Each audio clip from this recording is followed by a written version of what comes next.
Welcome everyone. So myself, Mainumati, Assistant Professor, Department of Microbiology. So in this video, we are going to see the some basic things about the food preservatives. Okay. So what is mean by food preservation? So we all know that whatever may be the food material, so it should have some shelf life.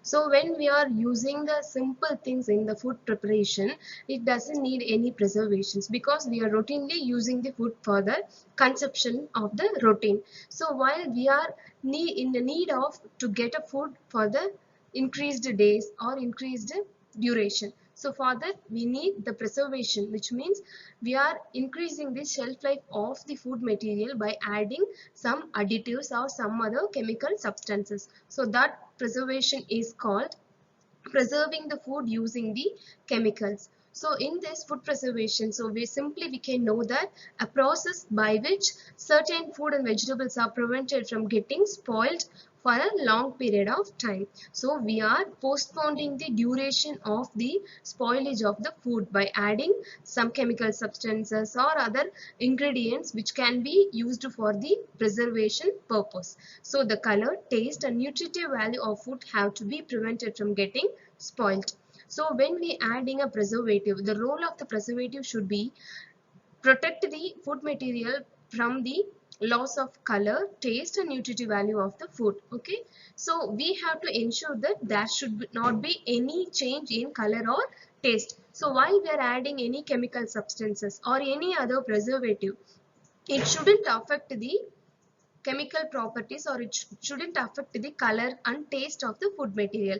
If it is changed, so what will happen? The nature of the food will be demolished. So that thing we have to concentrate while adding the preservatives. We also have to ensure that there is no change in the nutritive values also. So after the addition of a preservative, the nutritive values also shouldn't be changed in the food material. So why should we preserve foods? So the first question raised in our mind, why we want to preserve the food? What is the purpose? So if we are able to preserve foods, we can use different foods of season. So if we preserving any food material which is available only for the particular season means we can use that particular food material for the next season also after 6 months or after 1 year, whatever it may be. So we can increasing the shelf life of the food by preservation method. So after that we can know that the food material is as such present in the same condition. Okay, example, mango is preserved and used as a mango juice. Mango pulp, raw mango, pickle, mango powder and everything was converted into some other form by the addition of a preservatives. So after that we can use the mango into any time. Okay, so that is why we are preserving the food. So the next point, we eat food even it is not available in our areas. So now we are getting apples and other fruit materials or whatever it may be, we are getting from different continents and different countries. How we are getting all those things without any spoilage or without any changes in the food by the addition of preservatives. So that is the important thing for the preserving of the food material. For example, American foods are also available in India in some other forms. So preserved foods are easy for storage. So it doesn't affect any conditions. Okay, so when we add the preservative to the food material, it is easy for the storage. So preserved food items are easy to transport from one place to another place. So the nature of the food is preserved, so the nature of the food material is not changed. It is easy for storage and the transport from one place to another place. If it is in a liquid form, we can convert the material into some other form, so we can easily transport that material from one place to another place. So that is the another important factor and another important thing for the preservation of the food material. So next, principles in food preservation. So involves the process of inhibiting. So what are all the basic principles in the food preservation? How the preservation processes takes place in the industries or some other places. Okay, so the first thing is growth and activity of microorganisms. So activity of endogenous enzyme, chemical reactions. So in the preservation of the food material, we can inhibit the growth and activity of the microorganisms. So why we want to inhibit the growth and activity of the microorganisms means microorganisms playing the vital role in the spoilage of the food material. So while we are adding the preservatives to the food material, what will happen? The growth of the microorganisms will be eliminated. and it will be inhibited. So in the same way, the endogenous enzyme, which means the enzymes present inside the food material, even though in the microorganisms, will be inhibited. So the activity of the enzymes will be inhibited, means what will happen? There will be any conversion of the chemical substances. So if there is any conversion is not taking place in the food material, the spoilage will not be takes place. Okay. So invasion and spoilage by insects and rodents. So if we are applying the preservatives to the food material, so that preservatives will inhibiting the insects and rodents, that will be acting as a toxin for the insects and rodents. In the same way, it is preventing the food from the spoilage. So this is the basic principles in the food preservation. So the next thing, principle and methods. So based on these principles, based on some other principles, the food material can be preserved in different methods. So in that first thing, preventing the accessibility of the microorganisms. So which means we are completely eliminating, deteriorating or killing the microorganisms by asepsis and packaging. While packaging, we are applying some methods, some treatments, which means a chemical treatment or any other physiological treatments can be applied on the food material, which will prevent the accessibility of the microorganisms. Okay. So the next thing is physical removal of microorganisms from the food material. So physical removal means we are removing the microorganisms from the surface of the food material. So that is done by using the filtration or centrifugation process. Okay. Next, hindering the growth and activity of microorganisms.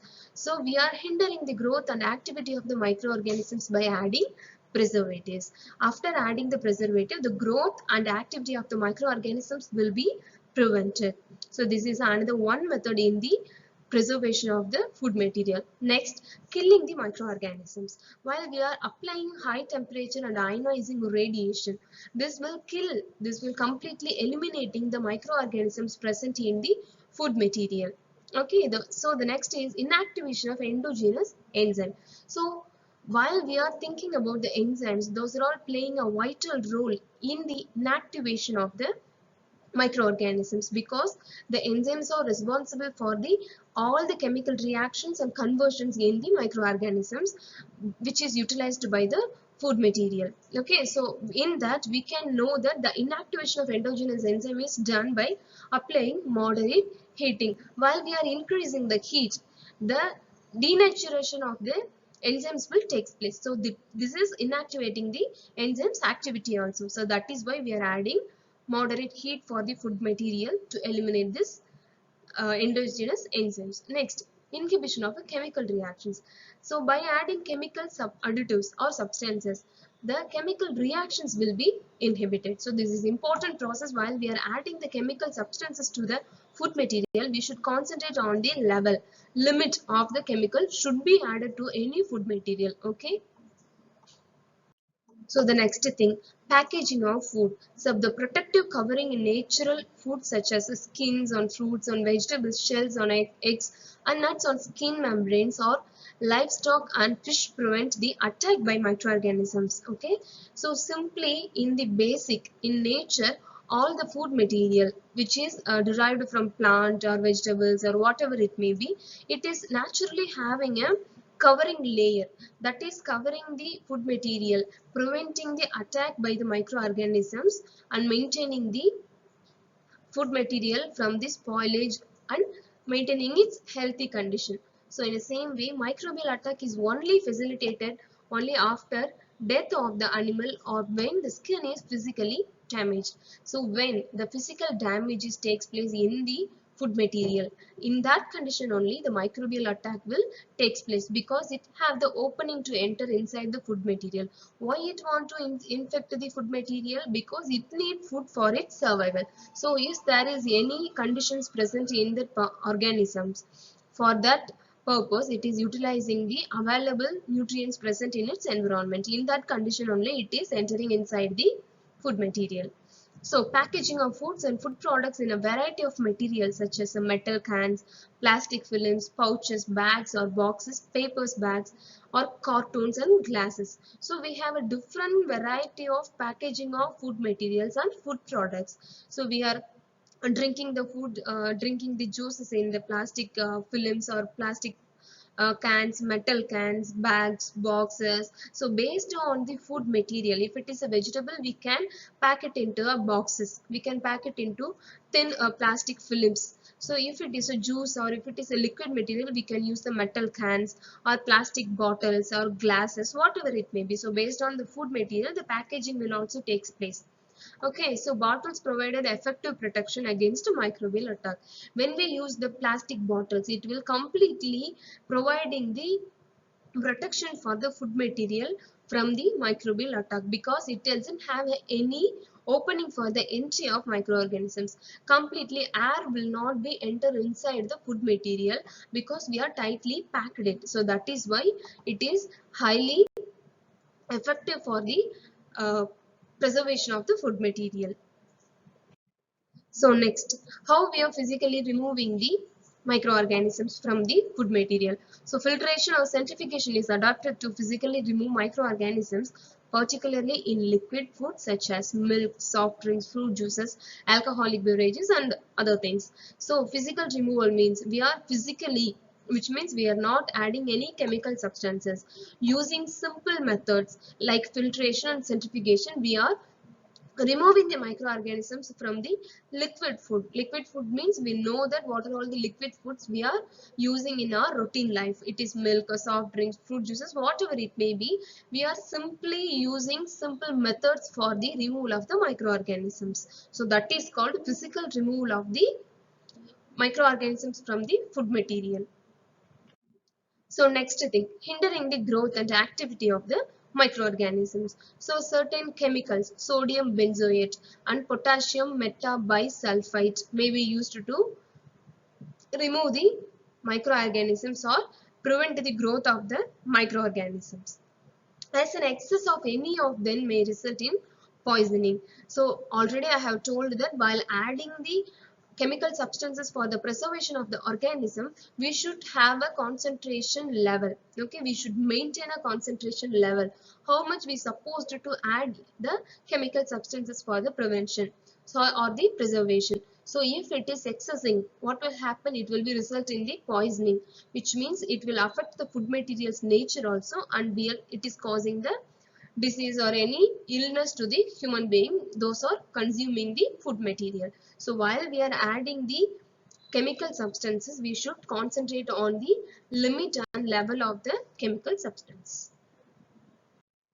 So next thing, using heat radiation. So in this process, gamma rays or high speed electrons are used to destroy the microorganisms. We are forcing some kind of electrons and some kind of energy on the microorganisms which is present in the food material. While we are forcing these electrons and these radiations on the microorganisms, the nature of the microorganisms and the cell wall and whatever it may be, the microorganisms is completely destroyed.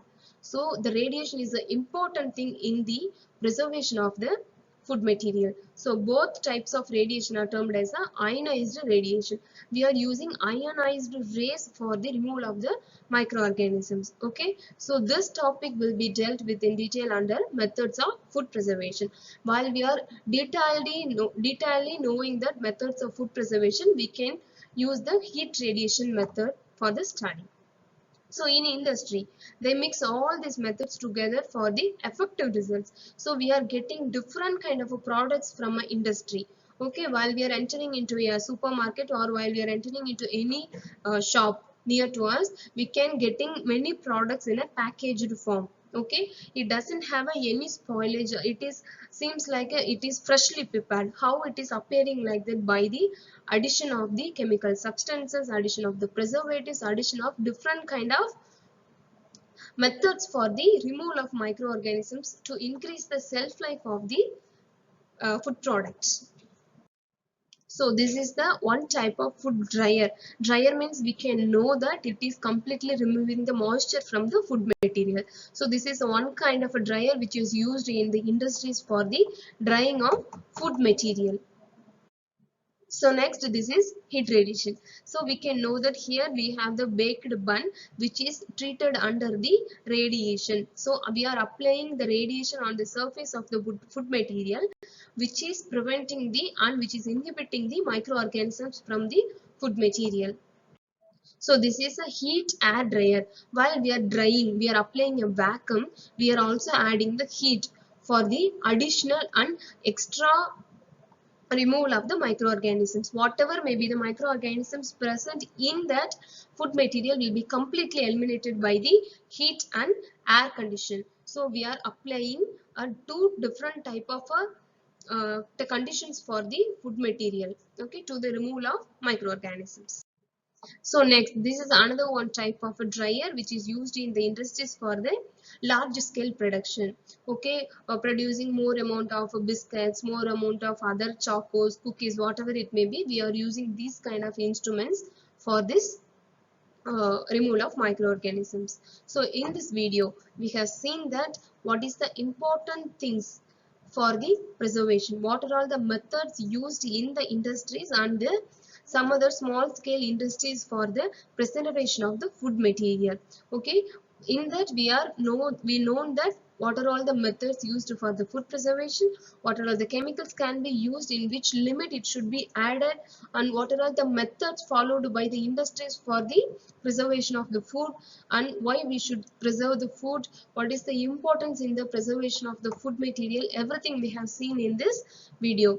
Okay, so from this we can know that what is the importance of a food preservatives in the food microbiological works and in industries, how they are following all those things. Okay, so for this is the video which is made for the food preservatives. So thank you.